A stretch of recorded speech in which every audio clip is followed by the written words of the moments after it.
आपको पता होगा सोशल मीडिया के बगैर हमारे जीना मुश्किल सा हो गया है। वो फेसबुक हो, व्हाट्सएप हो, यूट्यूब हो, इंस्टाग्राम, चाहे कुछ भी। फिर भी हमें कुछ बात का ध्यान देना चाहिए। हमको सावधानी से काम लेना चाहिए, हमें सतर्क रहना चाहिए, वरना हमारा भी वो हाल ना हो जो अभय का साथ हुआ। अभय एक सीधा साधा लड़का था। ग्रेजुएशन की पढ़ाई करने के लिए अब उसे अपना गांव छोड़कर शहर में दाखिला लेना था। किसान पिता ने एक एक पैसा जोड़कर अभय के लिए शहर में सारी व्यवस्था कर दी और ये सोचकर एक स्मार्टफोन भी दिला दिया कि ऑनलाइन पढ़ाई करने में इसका उपयोग होगा। स्वभाव से अंतर्मुखी अभय को अब अपने सपनों को पूरा करने के लिए बहुत मेहनत करनी थी। अपने संकोची स्वभाव के कारण वह शहर के बच्चों के साथ उतना घुल मिल नहीं पाया और दोस्त बनाने के लिए उसने सोशल मीडिया का सहारा लिया। ऐसे ही फेसबुक पर उसी शहर के मयंक नाम के एक लड़के से उसकी दोस्ती हो गई। मयंक का प्रोफाइल अभय को बहुत पसंद आया था। दोनों के बीच मैसेजेस का आदान प्रदान होना शुरू हो गया।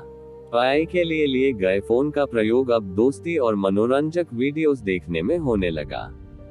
यहाँ तक कि क्लास करते हुए भी अभय का ध्यान मोबाइल स्क्रीन पर ही लगा रहता। पढ़ें, दोस्ती की आग।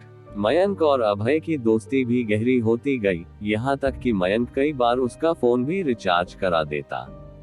देखते देखते उनकी फ्रेंडशिप को 2-3 महीने बीत गए, पर अभी भी उनकी एक बार भी मुलाकात नहीं हुई थी। फिर एक दिन मयंक ने अभय को एक जगह बुलाने के लिए कॉल की। यार, एक बहुत अच्छी अपॉर्चुनिटी है, तू सुबह 10 बजे व्हाट्सएप किए पते पर आ जा। अब पढ़ाई के साथ साथ तू हर महीने 5,000 रूपए कमा सकता है और इसी बहाने हम दोनों पहली बार फेस टू फेस मिल भी लेंगे। अभय की खुशी का ठिकाना नहीं था। दोस्त से मिलने की खुशी और पैसा कमाने का अवसर मिलने की बात से वो फूला नहीं समा रहा था। अगले दिन वह सुबह जल्दी उठा और तैयार होकर मयंक के दिए पते की ओर बढ़ गया। वो जगह शहर से कुछ दूर थी, इसलिए अभय उधर जा रही एक बस पर सवार हो गया। 1 घंटे के सफर के बाद आखिरकार वो पूछते पाछते दिए हुए पते पर पहुंचा। अभी वह दरवाजा खटखटाता कि इससे पहले एक कार उसके पास आकर रुकी। उसमें से 45-50 साल का एक अधेड़ व्यक्ति बाहर निकला और बोला, सुनो बेटा, क्या तुम्हारा नाम अभय है? जी अंकल, अभय बोला।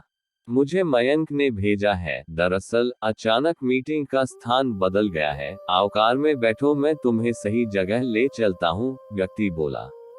अभय फौरन कार में बैठ गया और वे आगे बढ़ गए। व्यक्ति ने अभय की केयर करते हुए उसे पीने के लिए फ्रूटी दी।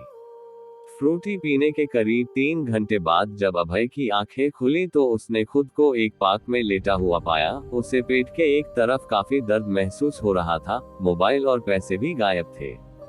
कुछ देर तक तो उसे समझ ही नहीं आया कि वो आखिरकार से यहाँ कैसे पहुँच गया।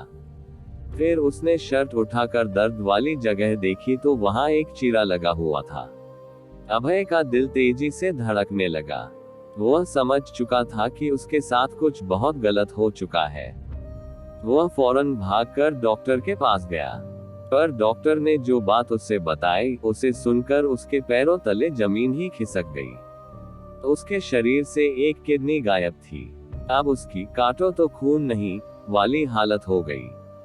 सोचने लगा, क्या सपने लेकर गांव से शहर आया था, अब अपने पिताजी को क्या जवाब देगा। पढ़ें, दिखावे का फल। वह भागा भागा पुलिस के थाने पहुंचा। वहां जाकर तो उसके सामने डिजिटल दुनिया की सारी सच्चाई सामने आ गई। यह जो फेसबुक पर मयंक का प्रोफाइल था वह कोई युवा नहीं बल्कि वही अधेड़ व्यक्ति था जिसने उसे कार में बैठाया था। वह आकर्षक अकाउंट बनाकर अभय जैसे लोगों को, जो सफलता शॉर्टकट में चाहते थे और ऐसे छलावे पे विश्वास करते थे, फांसता था। फिर धीरे धीरे पर्सनल लाइफ में घुसकर उन्हें नौकरी का झांसा देकर बुलाता। उसके बाद शरीर के अंगों की चोरी करता था। ऐसे कितने सारे केसेस उसके नाम थे। सोशल मीडिया पर सोशल ना होकर अगर अभय वास्तविक दुनिया में सोशल होता तो शायद ऐसी नौबत ही नहीं आती। स्क्रीन के पीछे का सच अब आईने की तरह साफ हो चुका था। इतनी बड़ी ठोकर लगने के बाद अब उसने मोबाइल स्क्रीन पर अपना समय गंवाना बंद कर दिया। वास्तविक और आभासी दुनिया के बीच का फर्क अब उसकी समझ में आ चुका था, पर बहुत कुछ खोने के बाद। दोस्तों, ऑनलाइन वर्ल्ड में किसी पर आंख मूंद कर विश्वास करना आपको मुसीबत में डाल सकता है। इसलिए सोशल मीडिया और इंटरनेट को प्रयोग पूरी सावधानी के साथ करें ताकि आपको कभी अभय की तरह पछताना ना पड़े।